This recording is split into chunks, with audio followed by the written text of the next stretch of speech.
अस्सलाम वालेकुम व्यूअर्स। तो आज मैं आपके लिए लेकर आया हूँ बड़ी ही मज़ेदार और बहुत ही टेस्टी सर्दियों की स्पेशल रेसिपी फ़िश कढ़ाई की रेसिपी, जो खाने में बड़ी ही मज़ेदार और बनाने में बहुत ही आसान है। तो वीडियो को एंड तक देखिएगा, बिल्कुल जो है आप लोगों को ने वीडियो को स्किप नहीं करना। इंशाल्लाह आपको ये रेसिपी बहुत ज़्यादा पसंद आने वाली है और ये हेल्थी भी है, टेस्टी भी है और बनाने में भी बहुत ज़्यादा आसान है। तो मैं आपको बताऊंगा आपको किन किन तरीक़ों से ये और किस तरीके से ये बना सकते हैं और इसमें क्या क्या चीज़ें इस्तेमाल की जाएंगी, और आपको टिप्स एंड ट्रिक्स भी इसके मुताबिक बताऊंगा। तो सबसे पहले हम लोग इस फ़िश को मैरिनेट करेंगे। यहाँ पर मैंने जो है बाउल में पानी ले लेना है। हम सबसे पहले इसकी पहली मैरिनेशन जो है वो करेंगे। इससे जो है इसकी स्मेल भी चली जाएगी जो एक फ़िश में होती है, और फ़िश भी बड़ी अच्छी सी बनकर आएगी। सबसे पहले मैंने अदरक और लहसुन का पेस्ट इसमें 1 चम्मच ऐड किया और 2 चम्मच जो है वो सिरका ऐड करके उसके बाद नमक का 1 चम्मच इसमें शामिल कर देना। अब हम इसको अच्छी तरीके से मिक्स करेंगे। इन तमाम चीज़ों को मिक्स करने के बाद हमने यहाँ पर मैं रोहू फ़िश का इस्तेमाल कर रहा हूँ। आप चाहें तो कोई और भी अच्छी क्वालिटी की फ़िश जो है वो ले सकते हैं। तो मैं सबसे पहले इसको जो है वो इस पानी में डिप करके तकरीबन जो है वो 15 से 20 मिनट के लिए रख दूँगा। आपने इस तरीके से इसको अच्छे तरीके से जो है इसमें डिप कर देना है और 15 से 20 मिनट के लिए रख देना है। अब दूसरी तरफ जो है मैं जो इसका मसाला है वो तैयार कर लेता हूँ।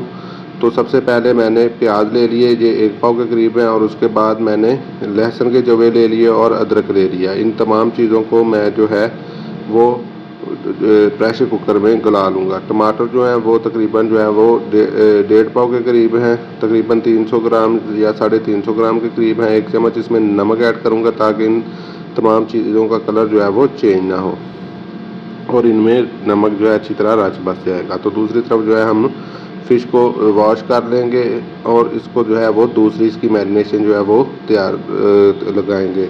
दूसरी तरफ इसको मैरिनेट करेंगे। तो ये लें जी, सबसे पहले हमने इसको 1 चम्मच हल्दी का लगाना है। हल्दी 1 चम्मच इस्तेमाल करेंगे। उसके बाद जो है हम सुर्ख मिर्च इसको लगाएंगे। आधा चम्मच के करीब सुर्ख मिर्च पाउडर इसमें इस्तेमाल हुआ है और बिल्कुल थोड़ा सा हम इसमें नमक इस्तेमाल करेंगे। ऑलरेडी पहले भी इसको नमक लगाया होता है फ़िश को, तो हम लोग इसमें थोड़ा नमक इस्तेमाल करेंगे। बाद में जो है वो टेस्ट के बाद इसमें और मसाले में ऐड कर लेंगे। तो ये देखें, हमने इस तरीके से हाथों की मदद से तमाम को जो है वो इस तरीके से कोट कर देना है ताकि तमाम चीज़ें इसके ऊपर जो है वो लग जाएँ, मसाला या जो है वो अच्छे तरीके से अप्लाई हो जाए। तो दूसरी तरफ जो है हमने मसाला जो ऊपर प्रेशर कुकर में गलाने के लिए रखा था वो गल चुका है। अब हम इसको जो है वो ब्लेंड करेंगे। ये देखिए बड़े ही अच्छे तरीके से जो है गला है।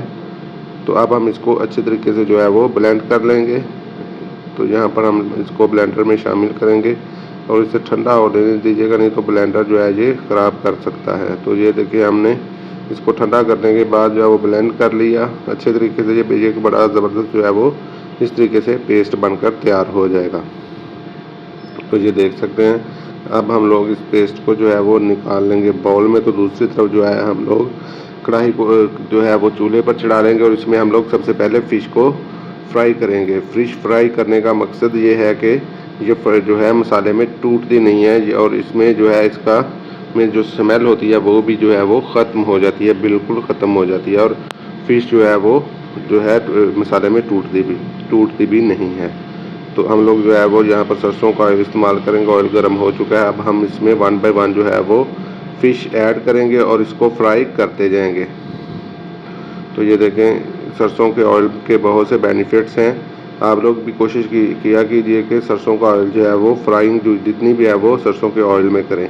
तो ये देखिए हम लोग इसमें 1 बाय 1 ऐड करेंगे। और दूसरा जो है, हमेशा फ़िश को फ्राई करते वक्त लोहे की कढ़ाई इस्तेमाल करें। ये देखिए चम्मच जो है वो स्टील का है, उसके साथ जो है फ़िश चिपक रही है, लेकिन आप लोग अगर लोहे की कढ़ाई या लोहे का चम्मच इस्तेमाल करेंगे उसके साथ बिल्कुल भी ये फ़िश आपकी नहीं चिपकेगी। तो इतना है, हमने इसको फ्राई करने के बाद जो है वो निकाल लेना है। 2 से 3 मिनट इसको तेज़ आंच पे फ्राई करना है। लो आंच पे बिल्कुल फ्राई नहीं करना, नहीं तो आपकी फ़िश जो है वो टूट जाएगी। आपने इसको तेज़ आंच पे ही फ्राई करना है। तो इस तरीके से हमने तमाम फ़िश फ्राई कर ली। दूसरी तरफ हम अब लेंगे कढ़ाई, उसमें शामिल करेंगे कुकिंग ऑयल।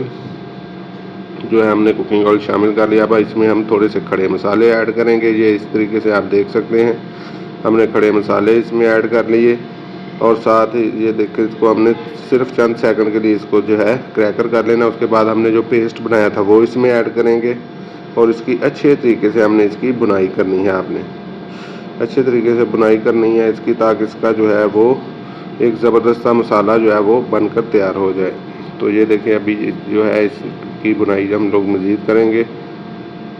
तो ये देखें माशाल्लाह इसकी बुनाई हो चुकी है। अब हम इसमें स्पाइसेस शामिल करेंगे। सबसे पहले 1 चम्मच हल्दी पाउडर शामिल करेंगे और आधा चम्मच ही हम इसमें सुर्ख मिर्च जो है वो ऐड करेंगे।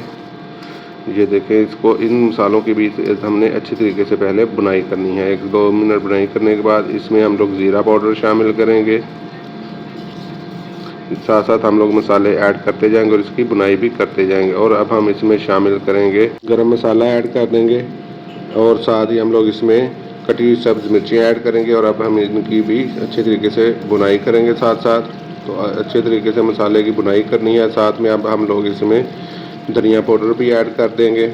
तो साथ साथ जो है हमने स्पाइसेस भी ऐड किए और उनकी अच्छे तरीके से जो है वो बुनाई भी करनी है, ताकि इसका बिल्कुल भी मसाले का कच्चापन जो है वो ना रहे। अब हम इसमें तकरीबन जो है वो 50 ग्राम के करीब जो है वो फेंटी हुई दही इसमें शामिल करेंगे।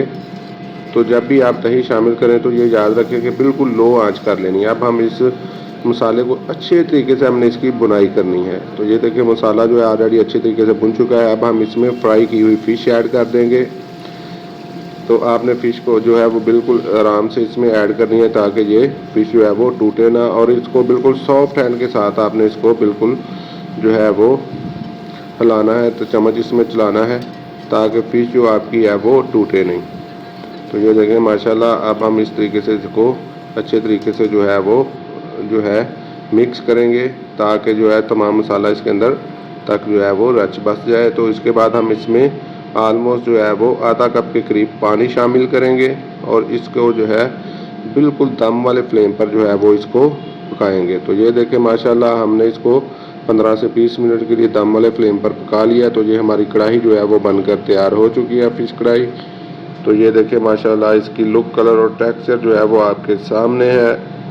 तो इसकी लुक, कलर और टेक्सचर देखिए। अभी हम आप लोगों को जो है ये देखें, अब हम इसको जो है वो निकाल लेते हैं फ़िश को। तो ये देखें माशाल्लाह इसकी लुक देखें कढ़ाई की। तो हम इसको बाउल में जो है वो डिश आउट कर लेते हैं। एक बाउल लेंगे, उसमें हमने इसको डिश आउट कर लिया। तो ये देख सकते हैं इसकी फ़ाइनल लुक माशाल्लाह बड़ी ज़बरदस्त जो है वो फ़िश कढ़ाई घर पर बनकर तैयार हो चुकी है। तो आप लोग भी इस रेसिपी को ज़रूर ट्राई कीजिए और मुझे इसका फ़ीडबैक भी आपने ज़रूर देना है। तो ये देखिए माशाल्लाह आप लोग इसको खमीरी रोटी, नान या रोटी के साथ ले सकते हैं। तो आज के लिए इतना ही, मिलते हैं नई वीडियो में, तब तक के लिए अल्लाह हाफ़िज़।